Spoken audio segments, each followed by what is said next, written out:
नमस्कार। आज 16 सितंबर है और ये तारीख कैलेंडर पर मतलब एक ख़ास मायने रखती है। आज दुनिया भर में विश्व ओज़ोन दिवस मनाया जा रहा है। हमारे पास जो भी जानकारी है, आज हम उसी के आधार पर इस विषय की गहराई में उतरेंगे। समझने की कोशिश करेंगे कि आखिर ये दिन क्यों मनाया जाता है। ये ओज़ोन परत है क्या भला, जिसकी इतनी चर्चा होती है, और इसे बचाना क्यों इतना ज़रूरी है। मतलब वो पूरी कहानी क्या है। साथ ही वो जो एक अंतर्राष्ट्रीय कहानी है ना, जिसने इसे बचाने में एक अहम भूमिका निभाई, उसे भी जानेंगे। तो चलिए आज बात करते हैं ओजोन परत के महत्व की, उस ऐतिहासिक मॉन्ट्रियल प्रोटोकॉल की भी जिसने इसे बचाने की राह दिखाई, और कैसे दुनिया का एक साथ आना इस काम के लिए न सिर्फ जरूरी था बल्कि सफल भी रहा। तो शुरुआत करते हैं बिल्कुल बुनियादी सवाल से। विश्व ओजोन दिवस, ये दिन आखिर किस लिए है। हम जानते हैं कि यह 16 सितंबर को मनाया जाता है, यानी आज। लेकिन इसका असली मकसद क्या है। हमारे पास जो जानकारी है वो कहती है कि यह दिन ओजोन परत को बचाने की अहमियत के बारे में दुनिया भर में जागरूकता फैलाने के लिए है। पर ये जागरूकता किस चीज से जुड़ी है, क्या खास है इसमें। बिल्कुल। और ये 16 सितंबर की तारीख, जैसा आपने कहा, ये कोई ऐसे ही नहीं चुन ली गई। इसकी जड़ें एक बहुत महत्वपूर्ण एक ऐतिहासिक घटना में है। असल में 16 सितंबर 1987 को कनाडा का शहर है मॉन्ट्रियल। वहां दुनिया के कई देश एक साथ आए और उन्होंने एक समझौते पर दस्तखत किए, जिसे हम मॉन्ट्रियल प्रोटोकॉल के नाम से जानते हैं। और ये कोई मामूली समझौता नहीं था। इसका लक्ष्य था उन रसायनों के उत्पादन और इस्तेमाल को मतलब धीरे धीरे करके पूरी तरह बंद करना था, जो हमारी ओजोन परत को तेजी से खत्म कर रहे थे। इनमें सबसे ज्यादा चर्चा में थे क्लोरोफ्लोरोकार्बन, यानी CFCs। CFCs, हाँ हाँ, ये नाम सुना हुआ सा लगता है। रेफ्रिजरेटर वगैरह में होता था शायद। बिल्कुल सही। उस समय रेफ्रिजरेटर, एयर कंडीशनर और जो स्प्रे कैन्स होते हैं ना, उनमें बहुत इस्तेमाल होते थे। अच्छा, तो ये मॉन्ट्रियल प्रोटोकॉल एक तरह से दुनिया का पहला बड़ा संयुक्त पर्यावरण बचाव अभियान था। ये तो काफी प्रभावशाली बात है कि इतने सारे देश एक आम खतरे के खिलाफ मतलब एकजुट हुए। क्या उस समय स्थिति इतनी गंभीर हो गई थी। गंभीर, आप कह सकती हैं कि बेहद चिंताजनक थी। 1980 का जो दशक था, उसमें वैज्ञानिकों ने अंटार्कटिका के ऊपर ओजोन परत में एक बड़े छेद का पता लगाया था। ये खबर दुनिया भर में एक सनसनी की तरह फैली। लोगों को पहली बार सीधे तौर पर एहसास हुआ कि हम जो कर रहे हैं, मतलब इंसानी गतिविधियां, वो पृथ्वी के वायुमंडल को कितनी बुरी तरह प्रभावित कर सकती हैं। ओह, तो उस छेद की खोज ने सबको जगा दिया। बिल्कुल।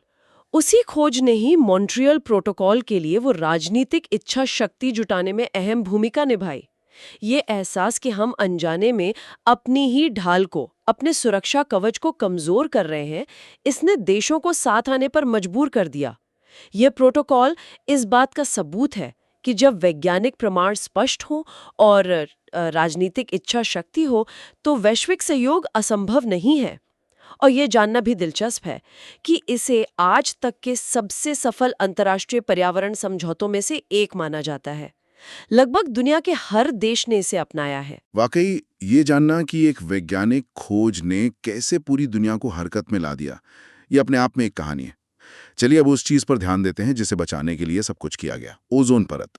हमारे स्रोतों में इसका जिक्र है कि ये पृथ्वी के वायुमंडल के ऊपरी हिस्से, जिसे समताप मंडल या स्ट्रेटोस्फीयर कहते हैं। जी, स्ट्रेटोस्फीयर। हाँ, स्ट्रेटोस्फीयर, वहां मौजूद ओजोन गैस, जिसका फॉर्मूला O3 है, उसकी एक पतली सी परत है। इसे एक बहुत अच्छी उपमा दी गई है, पृथ्वी का सुरक्षा कवच। ये सुनने में बहुत शक्तिशाली लगता है। और ये उपमा सिर्फ कहने के लिए नहीं है, ये वैज्ञानिक रूप से बिल्कुल सटीक है। इसे सुरक्षा कवच इसलिए कहा जाता है क्योंकि इसका काम बेहद महत्वपूर्ण है। सोचिए, सूरज हमें रोशनी और गर्मी देता है, जो जीवन के लिए जरूरी है ना? हाँ बिल्कुल। लेकिन सूरज से आने वाली रोशनी में कुछ ऐसी किरणें भी होती हैं जो हमारे लिए खतरनाक है। खास तौर पर पराबैंगनी किरणें या अल्ट्रावायलेट मतलब UV रेज, और उनमें भी सबसे ज्यादा चिंताजनक है UVB किरणें। ओजोन परत इन हानिकारक UVB किरणों का लगभग समझिए 97 से 99% हिस्सा सोख लेती है, उन्हें धरती की सतह तक पहुंचने से रोकती है। 97 से 99%, बाप रे, ये तो जबरदस्त फिल्टर हुआ।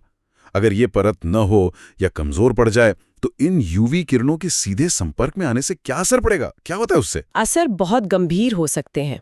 इंसानों में यूवीबी किरणों के ज्यादा संपर्क में आने से त्वचा कैंसर यानी स्किन कैंसर का खतरा कई गुना बढ़ जाता है। ये आंखों में मोतियाबिंद, कैटरैक्ट्स जिसे कहते हैं, वो पैदा कर सकती हैं और हमारी जो इम्यून सिस्टम है, रोगों से लड़ने की क्षमता, उसे भी कमजोर कर सकती हैं, जिससे हम बीमारियों के प्रति ज्यादा संवेदनशील हो जाते हैं। ओह, ये तो काफी डरावना है। हाँ, लेकिन इसका असर सिर्फ इंसानों तक सीमित नहीं है, ये जानना भी जरूरी है। ये किरणें पेड़ पौधों की बढ़त को रोक सकती हैं, फसलों की पैदावार कम कर सकती हैं। समुद्र में ये सतह के पास रहने वाले छोटे छोटे जीव होते हैं ना, प्लैंकटन, खासकर फाइटोप्लैंकटन, हाँ, सुना है। उनको नुकसान पहुंचा सकती हैं और ये समुद्री खाद्य श्रृंखला मतलब फूड चेन का आधार है जी। तो संक्षेप में कहें, ओजोन परत के बिना पृथ्वी पर जीवन वैसा नहीं होता जैसा हम जानते हैं। शायद संभव ही नहीं होता।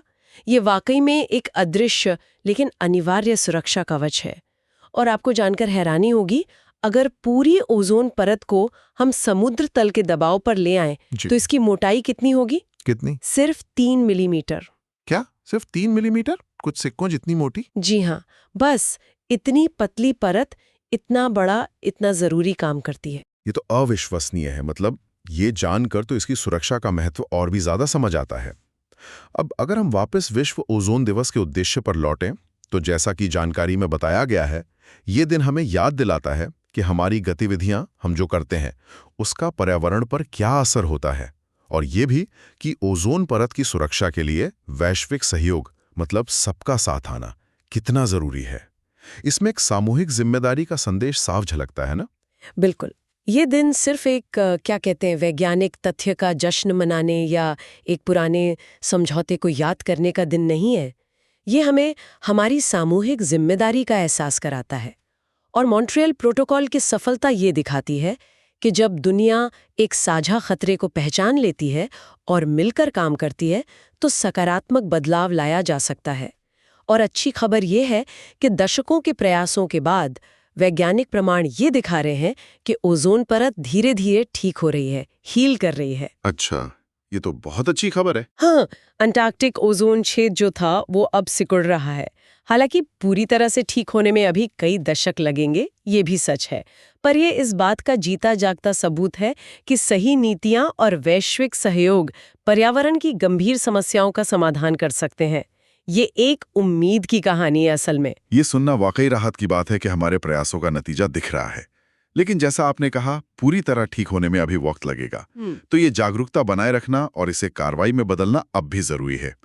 जानकारी बताती है कि इस दिन कई तरह की गतिविधियां होती हैं, जैसे स्कूल कॉलेजों में सेमिनार, प्रतियोगिताएं, जागरूकता अभियान वगैरह। ये सब कैसे मदद करते हैं, मतलब इनका क्या असर होता है? ये गतिविधियां बहुत महत्वपूर्ण है, खासकर नई पीढ़ी को इस मुद्दे से जोड़ने के लिए।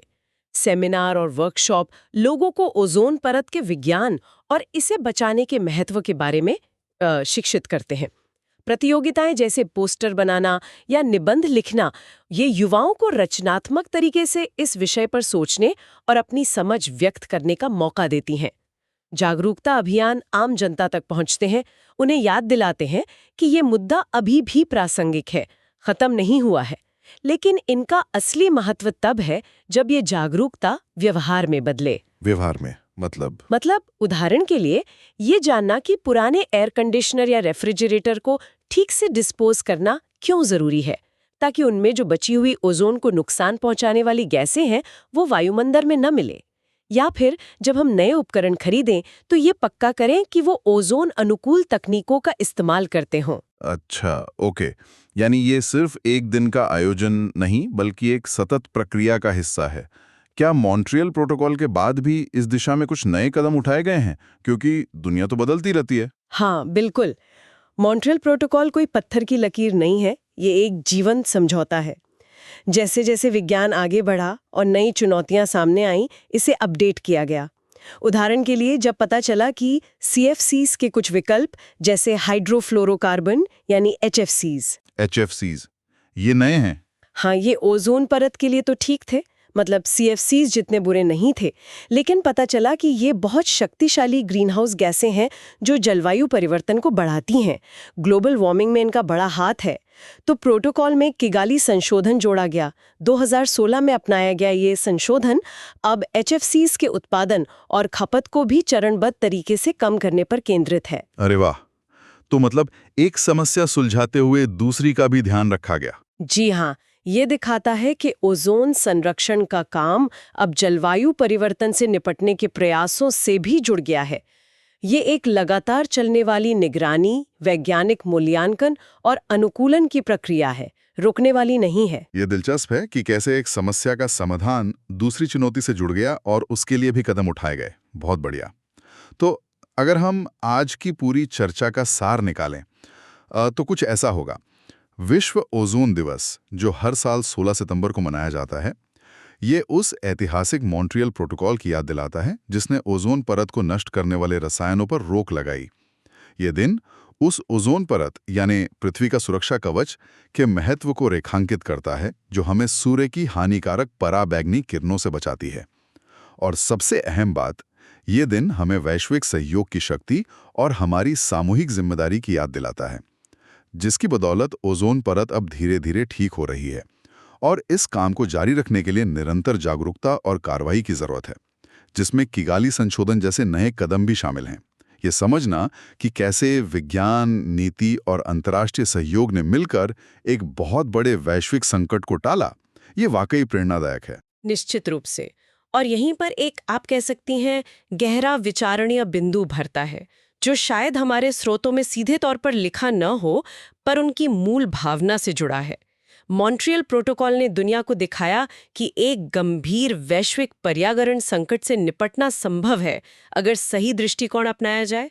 इसमें साबित किया कि विज्ञान आधारित नीतियां, वैश्विक एकजुटता, उद्योग के साथ सहयोग और एक लचीला ढांचा जो नई जानकारी के साथ विकसित हो सके, जैसे कि किगाली समझौता हुआ, ये सब मिलकर प्रभावी समाधान दे सकते हैं। तो यहाँ सोचने वाली बात यह है, क्या हम मॉन्ट्रियल प्रोटोकॉल की सफलता से सीखे गए इन सबकों को आज की जो दूसरी बड़ी वैश्विक चुनौतियां हैं, जैसे कि जलवायु परिवर्तन का महासंकट या बढ़ता हुआ प्लास्टिक प्रदूषण या फिर जैव विविधता का जो एक तेजी से नुकसान हो रहा है, क्या हम इन सबकों को उन पर लागू कर सकते हैं? क्या वो मॉडल, वो भावना, वो सहयोग का स्तर हम इन समस्याओं के समाधान के लिए फिर से जुटा सकते हैं? ये एक ऐसा सवाल है जो हमें भविष्य के रास्ते के बारे में सोचने पर मजबूर करता है। इस सचमुच एक बहुत महत्वपूर्ण सवाल है जिस पर हम सभी को विचार करना चाहिए। ओजोन परत की कहानी उम्मीद भी जगाते हैं और आगे के लिए, जैसा आपने कहा, रास्ता भी दिखाती है। इस गहरी और जानकारी भरी चर्चा के लिए बहुत बहुत शुक्रिया।